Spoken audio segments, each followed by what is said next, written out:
to say good afternoon, young ladies. Good afternoon. Now let me tell you this. Some of you already know that this is my daughter. Her name is Shardee McKoy. Can you say good afternoon, Shardee? I know that we said possibly 6th, 7th, and 8th grade girls would come in here, but we're only actually going to have you to be a part of this session today. It is so important because many of you are getting ready to think about and you're getting ready to go to high school. And that's very important because you have to start thinking and dreaming about what you're going to be doing once you get to high school and beyond. I can tell you, I've been an educator all my life. From the time I had my daughter and my son, I constantly told them, you're going to grow up and you're going to college. You're going to go to college. You're going to go to college and get a degree or some degrees. Well, I had some unsurprising news when my daughter got to high school. She said, Mom, she's very smart too, by the way. She said, Mom, I don't even like school. I don't even want to go to college. I was like, whoa, that's news to me. You have to think about something you're going to be doing. And so she's going to take you on a journey. She is actually a member of the United States Coast Guard, and we have some literature here. You probably can't see that from back there, but definitely she will tell you all about her journey. She could not, because the Coast Guard will not go out and recruit in high schools. Usually it's the Army, so you have different military branches. Shardee, help me. Army, Navy, Marine, Coast Guard, Reserve, National Guard, Air Force. And so some of them will go out and actually recruit. They do not recruit in the Coast Guard. It was like a hidden secret. And so she has several different uniforms, but this is one. And so she couldn't dress in this today, but she's going to tell you because you might aspire to become whatever in the Coast Guard. And so once again, let's welcome Shardee to follow here. And she's going to start talking about her journey from high school. Then she went to Cape May, New Jersey. So Shardee, can you tell them about the ASVAB and all of that? And I'll just prompt you. Okay. All right. So then do that way. Whatever. Okay. So tell us about your high school experience. Okay. So I went to West Forsyth High School, and that's in Clemens, North Carolina. For about all of high school, I didn't know what I really wanted to do, so I was just kind of like waiting it out a bit. But I did take rigorous classes and everything to prepare myself if I did want to go to college. So my senior year, I decided I wanted to go to the military instead of college. Like all my other friends were going to college and whatnot. But I wanted to do something that I knew I was going to like in the long run. And so it was a big change for me because I usually work out and everything, but it's a lot harder when you're out there in the military and you're in the fleet because they make you work really hard physically and mentally. And so the Coast Guard is one of the hardest branches mentally and physically because you have to be incredibly smart to go there. And it's not like any other branch where you can just take the ASVAB, which is a test to see if you can get in. You have to make sure you're on top of everything from high school through college if you want to go, and then you can go to the Coast Guard. So if you're thinking about it, just prepare yourself now for it. Still like be on top of your schoolwork, get everything done, study for it, and then work out a lot if you really want to do it.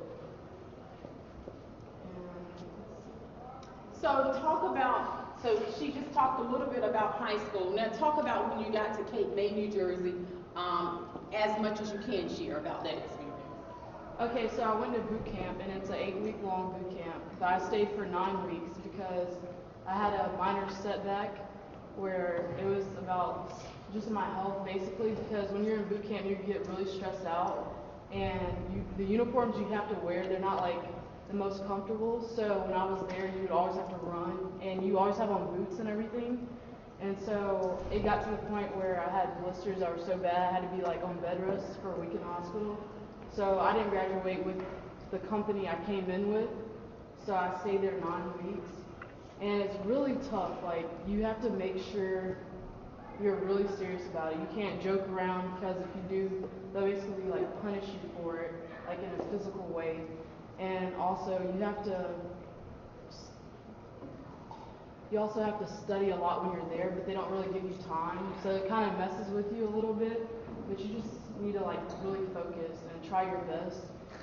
And I wouldn't go if I wasn't really serious about it, because it's not something to like play around with. You can get kicked out when you're there, and if you do, you actually stay longer than most people there, so you stay longer than 8 weeks, because it's harder for you to just like quit and give up and just go home, because it takes so long, the process. There's so many kids going there right now, and they're actually about almost close to 1,000 people, like non-rates. They need more people to come into the Coast Guard, and they need more women and girls like you to come to the Coast Guard as well, because there's not really that much diversity. There's usually just men, as you can say, in the military.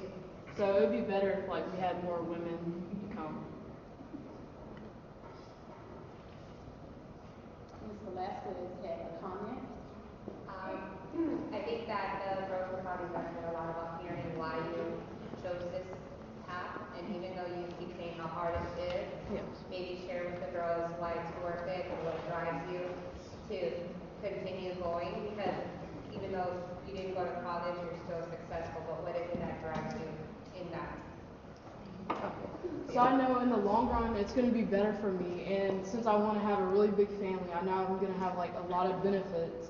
And so one of the benefits is, even if you didn't want to go to college right away and you decide to later, that you can go for free. They'll pay for it, and for your kids as well. And so you always know that you're always getting an income, and you'll be financially stable, and they help you out with everything. So you're not on your own about this. They encourage you to get a job, keep it, and actually afford stuff. So they help you out financially. Any questions about anything that she has shared with you, or maybe you have a question about a branch of the military? She doesn't know about all of them, but definitely the Coast Guard. And she's just getting started. I think she went August the 9th, and it happened quickly. And so right now you're stationed, talk about that. Okay, right now I'm stationed in Hoboken, North Carolina, and that's about 4.5 hours away from here. It's a small station. There's only 20 people there, but it's like a really big family, and so I really like it right now. So what I'm doing right now is I'm getting qualified on the boats and everything. So we have 2 rescue boats in case anything happens out on the water. We have to go help someone. So we have a 45-foot boat, and then we have a 24. And so right now I'm just learning how to drive it and making sure I know everything that's on it and what it's used for and just stuff like that. But I really like it so far.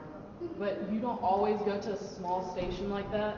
Sometimes you're at a station with more than 60 people, or sometimes you're on a boat for 6 months to a year. So it just depends on what you get. The other thing, I probably should have listened to her carefully when she was in high school.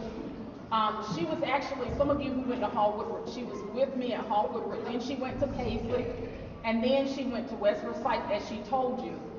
But she was also an artist, and I didn't make the connection. So she's a state certified lifeguard, but she's also an artist, and that helps her because she has so much to study for, and I hope I don't tell too much, but I can actually say that she had to plot. They can leave. You can take them out if they need to.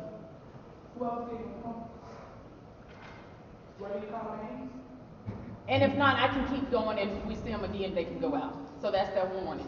The other thing is she's an artist, and so she likes to draw. And I did not realize how that would impact her now. Because when she first got to Hoboken, North Carolina, on the base, they gave her pretty much a map. Can you talk about that? And she had to plot all the rivers and all the water streams, but it was her art ability that enabled her to do that. So you have an area of responsibility, which means that you basically have just an area where you need to like respond to any type of rescue. So we have a really big area of responsibility, and so we have to have all these charts and everything. We have to know how to plot every single place where something takes place at. And you have to study a lot. Like, you don't get that much time to get qualified. So if you're not really good with remembering things like that, you should try really hard because they're not going to baby you when you get out there. They don't care that I'm 18. They treat me just like the people I work with that are like 30 years old with kids. So you just have to be very serious about it and study a lot. Like you have to work your butt off. It's not easy. It doesn't come natural. You have to make sure you're on top of everything. And there are great benefits that she talked about as well. And so I think she likes that. Can you talk a little bit about your benefits? You said if she wants 4 degrees like me, they will pay for every single one of them. I don't know if I can actually. Okay, you can't talk too much about it, okay. Is there anything else that you can share with us? Talk about your certification areas and where you're headed to next. Like qualifying? Mm-hmm, yeah. Alright. Oh, you did that? I'm sorry. Did you talk about A school? Okay. So if you're going for a certain job and you're not sure, they'll station you somewhere or they'll put you on a cutter, which is a big boat usually. And so you get about 6 months to a year to decide what you want to do. And so I want to be a yeoman, which is basically like a secretary. And so they take care of everyone's paperwork. And so you go to A school, which is basically the school for the job you want. And it's 8 weeks to 6 months. It depends on what you want to do. And so while you're there, you're just studying for that and making sure you get all the qualifications for that. And then you graduate from there. And then you get stationed somewhere else.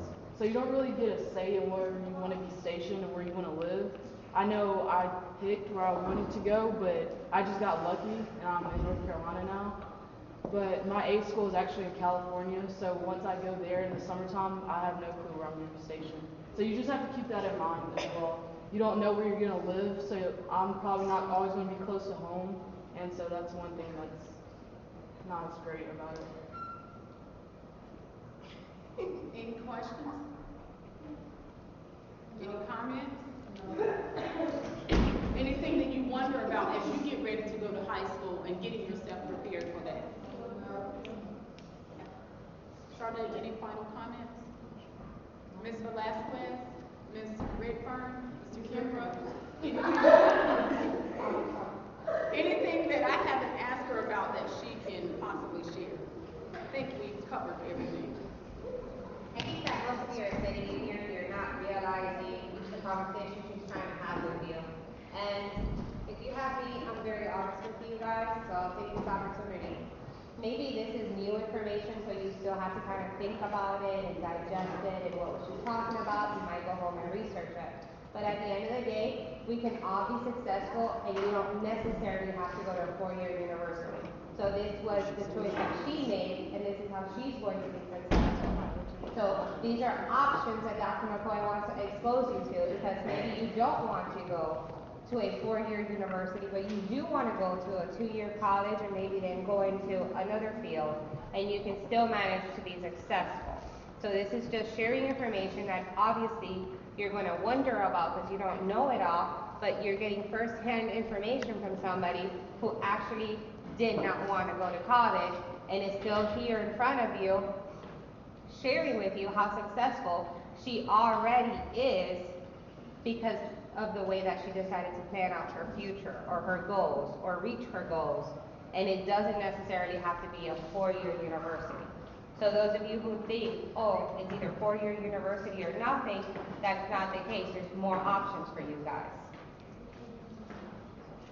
Thank you, Ms. Velasquez. And the other good thing, she may have said this, I was walking around, but she will not be an old lady like me when she gets ready to retire. She will only be, if she stays in there 20 years, 38 years old. 38, and then she can have another career. And so that's very smart. And I often tell her all the time that maybe I should have planned like you. And so I'm very proud of her. And I just want to say thank you for being here today, and I love you. Okay. All right. Thank you.